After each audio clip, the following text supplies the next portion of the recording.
नमस्कार मित्रों, S2 adviser में आपका फिर से एक बार स्वागत है। कई बार हमारे संबंध हमारे घर परिवार में एकाएक बिगड़ जाते हैं। हम अनुभव करते हैं कि हमारे माँ बाप ही हमसे रूठ गए या हमारे प्रति वो अब वैसा व्यवहार नहीं दिखा पाते जैसा कि वो दिखाते थे, या फिर हमारे भाइयों के साथ बहन के साथ तो अच्छा उसका संबंध है, हमारे प्रति उनका संबंध बदल गया है, उनका व्यवहार बदल गया है, या फिर हमारे अपने स्वयं के बच्चे ही किसी कार्य को पूरी तरह से नहीं कर पा रहे हैं। बच्चे अपनी शिक्षा को बार बार बदल रहे हैं, शिक्षा अपूर्ण रह रही है, विषय बदल रहे हैं, या फिर घर परिवार में किसी न किसी एक जीवन साथी को, पति पत्नी में से एक को बीमारी लग जाती है। खास करके पत्नी को कई महीने तक बीमारी का सामना करना पड़ता है, कभी कभी तो बरसों लग जाते हैं, उसको बीमारी से मुक्ति नहीं मिल पाती है। ऐसी ग्रह स्थितियाँ पल जाती हैं और भी कुछ स्थितियाँ ऐसी आ जाती हैं। तो इसके पीछे देखा गया है कि लाल किताब कहती है कि यदि हमारे जन्म कुंडली के 5वें स्थान पर राहु आ जाएं, राहु विराजमान हो जाएं, तो ऐसी विषम स्थितियाँ बन जाती हैं। 5वें स्थान का राहु हमारी आर्थिक स्थिति में किसी तरह की गिरावट नहीं डालता।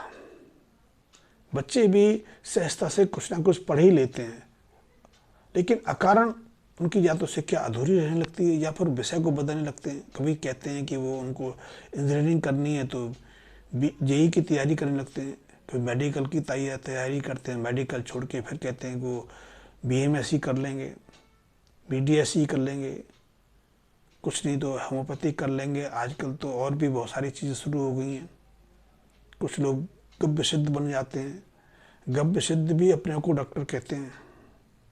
कुछ लोग कहीं से किसी डॉक्टर के नीचे काम करके अपने को डॉक्टर मान लेते हैं। ऐसी बहुत सारी स्थितियाँ बन जाती हैं। खैर, ये स्थितियाँ भी तभी होती हैं जो राहु 5वें स्थान पर हो। 5वें स्थान का राहु पुत्र सुख के कारण या पति या पिता के सुख के कारण हमें परेशानी देता है। कहते हैं कि यदि हमारी जन्म कुंडली में सूर्य तो उच्च स्थिति में हो, लेकिन शनि कहीं किसी भी स्थान पर निर्बल स्थिति में आ जाएं, तो या तो हमारे पिताजी के साथ संबंध बिगड़ जाते हैं, पिता का वो साथ हमें नहीं मिलता जो पहले मिलता था, या बच्चों के कारण हमें परेशानी रहती है, बच्चों की शिक्षा अधूरी रह जाती है, या बच्चों के वैवाहिक कार्य में परेशानी आती है, बीमारी होने लगती है, या फिर वो पढ़ लिख तो जाते हैं लेकिन उनको उनके अनुसार उपयुक्त नौकरी नहीं मिल पाती है। ये भी हमारे लिए समस्या होती है। और कई बार तो इस योग के कारण जीवन साथी को भी बीमारी का सामना करना पड़ता है। कहते हैं कि बृहस्पति को राहु का साथ मिल जाए तो निश्चित रूप से शिक्षा के क्षेत्र में जो हमारे बच्चे होते हैं पिछड़ जाते हैं, उनको वो शिक्षा की प्राप्ति नहीं हो पाती जिससे कि उनका जीवन सहजता से आगे बढ़ पाए, या वो सहजता से अपने जीवन में उस लक्ष्य को प्राप्त कर सकें जो उन्होंने सपना बचपन में देखा होता था। क्योंकि जब भी राहु 5वें स्थान पर होते हैं तो वो सूर्य और बृहस्पति को ग्रहण योग में लगा देते हैं, क्योंकि 5वां स्थान सूर्य का अपना घर है, बृहस्पति सामर्थ्य का है, और इस 5वें स्थान पर जब राहु आते हैं तो सूर्य और बृहस्पति दोनों को प्रभावित करते हैं। ऐसे में सूर्य और राहु किसी भी अशुभ ग्रह में पड़ जाएं तो उन सूर्य अशुभ संबंधी कारकों की पीड़ा है बढ़ जाती है। सूर्य से पिता को भी दिखते हैं, बृहस्पति से पत्नी को दिखते हैं, और स्त्री के लिए बृहस्पति पति के कारक भी हैं, शिक्षा के कारक हैं, विवेक बुद्धि के कारण हैं, संपन्नता प्रतिष्ठा के कारक भी हैं। तो ऐसे में बृहस्पति और सूर्य राहु से पीड़ित होकर अपने प्रभाव को खो देते हैं, हमारे सामने पीड़ा कारक बन जाते हैं। यद्यपि जातक की जिंदगी सहजता से चल रही होती है, सिर्फ उसके शरीर मन में अशांति का भाव, दुश्चिंता का भाव पैदा हो जाता है। उसे लगता है कि उसका जिंदगी अब सहज नहीं रही, पैसे की कमी नहीं रहती है, पैसा आता है, आमदनी होती है, जो ज़रूरतें होती हैं घर परिवार की पूरी होती रहती हैं, लेकिन अकारण वो चिंतित होने रहने लगता है, अकारण वो परेशानी से घिर जाता है। ऐसे में राहु संबंधी कुछ उपायों की मदद लेकर हम ऐसी अशुभताओं से बच सकते हैं। लाल किताब कहती है कि जिस जातक की जन्म कुंडली के 5वें स्थान पर राहु विराजमान हो जाएं और वर्ष फल के अनुसार वो 5वें स्थान पर फिर आ जाएं, तो ये पीड़ा उनकी बढ़ जाती है। ऐसे में ऐसे जातकों को लाल किताब संबंधी कुछ उपायों की मदद लेनी चाहिए। ये सबसे पहले तो उपाय यही है कि ऐसे जातकों को हाथी के दांतों से संबंधित किसी वस्तु को अपने घर में नहीं रखना चाहिए। वैसे तो आजकल प्रचलित नहीं है, हाथी के दांत उपलब्ध ही नहीं होते, सरकार ने बहुत सारी बंधनें लगाई हुई हैं। लेकिन लाल किताब लिखी गई थी तब हाथी के दांत सहजता से उपलब्ध होते थे। बहुत सारी चीज़ें अपने घरों में लोग हाथी से निर्मित चीज़ें रख लेते थे। लेकिन इसीलिए लाल किताब ने कहा है कि ऐसे लोगों को हाथी दांत से बनी कोई चीज़ अपने घर में नहीं रखनी चाहिए। रखेंगे तो उनका कलेश बढ़ जाएगा। लेकिन ऐसे लोगों को, ऐसे जातकों को चांदी का ठोस हाथी बनवा के अपने ड्राइंग रूम में, अपने शयन रूम में रखना बहुत आवश्यक है। और यदि चांदी के ठोस हाथी को चांदी के किसी पात्र में गंगा जल भर के उसमें स्थापित करके रखा जाए तो घर में ऐसी परेशानियां तो आती हैं।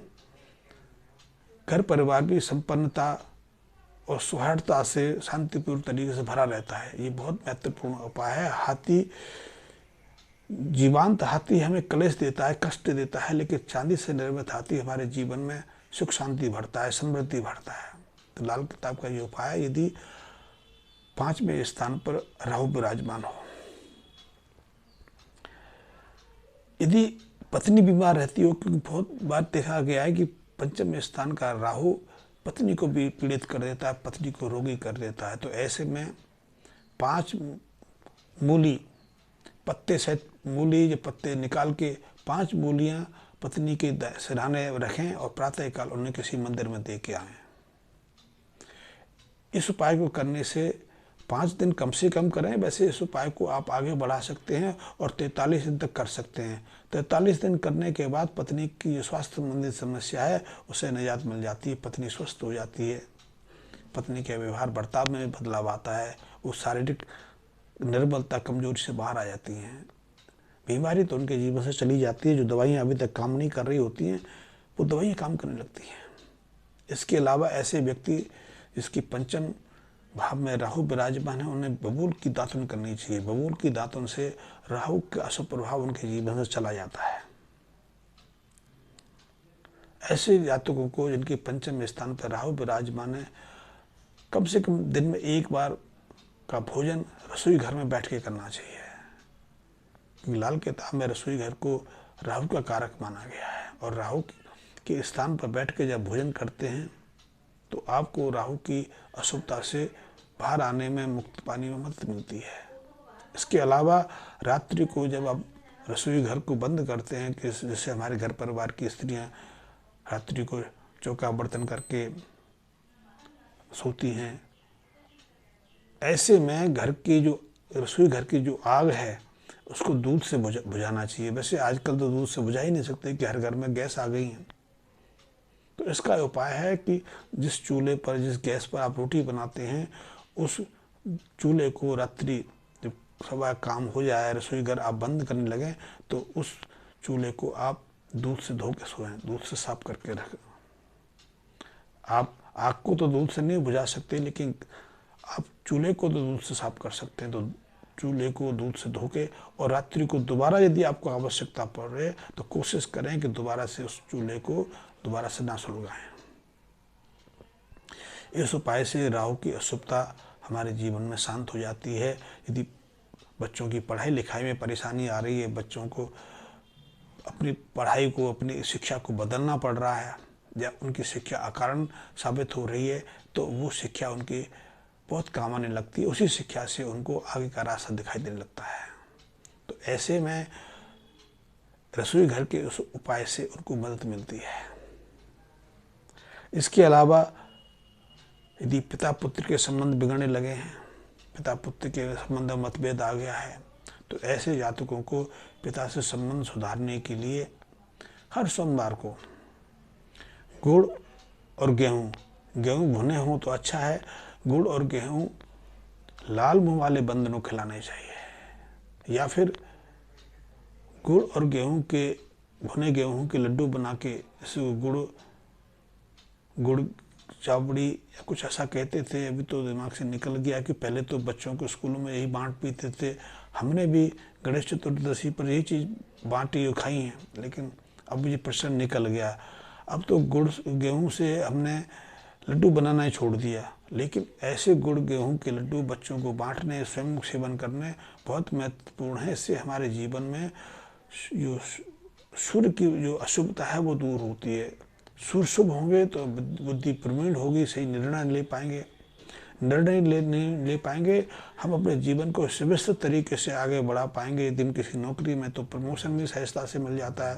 यदि नौकरी का प्रयास कर रहे हैं, चाहे सरकारी नौकरी ना मिले लेकिन नौकरी सहजता से मिल जाती है। शिक्षा में किसी तरह का हमें विघ्न बाधा का सामना नहीं करना पड़ता, हमारी आमदनी बनी रहती है। और आमदनी बनी रहेगी, यदि पैसे की आमदनी रहती है तो जीवन में आदि परेशानियां तो आती ही नहीं। तो आप मात्र इस उपाय करके देखिए, निश्चित रूप से ऐसी समस्या यदि आपके जीवन में है, राहु पंचम स्थान पर आपको पीड़ा दे रहे हैं, तो मात्र इन छोटे से उपायों करने से आप राहु की इस पीड़ा से बाहर आ सकते हैं। और यदि मेरे लिए कोई सेवा हो, यदि आपके जीवन में कोई परेशानी है, मुझसे समाधान चाहते हैं, मुझसे किसी तरह का मार्गदर्शन चाहते हैं, तो आप मेरे जो मैंने डिस्क्रिप्शन पर जो व्हाट्सएप नंबर दिया हुआ है वहाँ अपनी समस्या मुझे लिख भेज सकते हैं।